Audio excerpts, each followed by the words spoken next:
Okay guys, ever wanted a way to build trust by showing your brand's real impact without a cluttered, overwhelming layout? Well, this section keeps it clean and organized. Today we're adding this impact grid section to your store, so let's not waste any more time, let's jump straight into it. Open your favorite browser and search for Shopify App Store. Click on the first link. This takes you straight to the official Shopify App Store. From here, you can install any app based on your needs. Right now, we're searching for Section Kit in the search bar. This is the app that makes building your store so much easier, genuinely. Open it and install it. The process takes just a few seconds, exactly like any other Shopify app. After installing, go to Explore Sections and search for SK Impact Grid. You'll find this section here.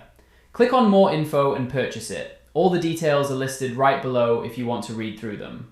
I've already purchased this one though, so let's close this and click on My Sections instead. This is where your purchase sections live. Let me scroll down and there's the section.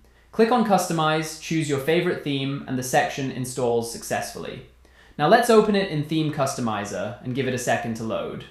Once ready, click on Add Section, type SK Impact Grid, and choose that section. It'll be added instantly, and its settings open up on the left side. First, you'll see 3 different layout options here. Feel free to use whichever one you like best. Below that is the width, which is already set to max, and there's also this section's background color. Let's change that to white. Below that, there's padding between these cards for desktop. Let's increase that a bit to 8, and there are a few more padding options after that too, which you can adjust based on your own preference. Next up are the icon colors. If you want to keep these same icons, you can change their color. Otherwise, you can add your own icons. We'll look at that in a bit. Below that is the heading's font style. Let's replace this with Poppins, just like we do with every section. Right below that, let's change the body text font style to Poppins too. Though if you want something fancier, you can easily change that yourself. After that come the button colors. I won't be changing those. And lastly, there's padding size and the button's corner radius, along with a few more similar options. Now let's close this and click on any panel. Its settings open up on the left side. First, you can add your own custom icon here, but I don't have one ready right now, so I'm just adding the Visa logo to show you how it works.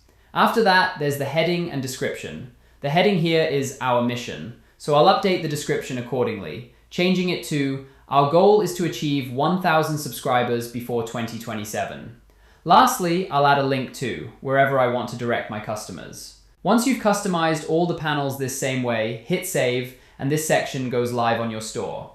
If you found this tutorial helpful, drop a like, and let me know in the comments if you run into any issues. I read every single one, and I'm always happy to help.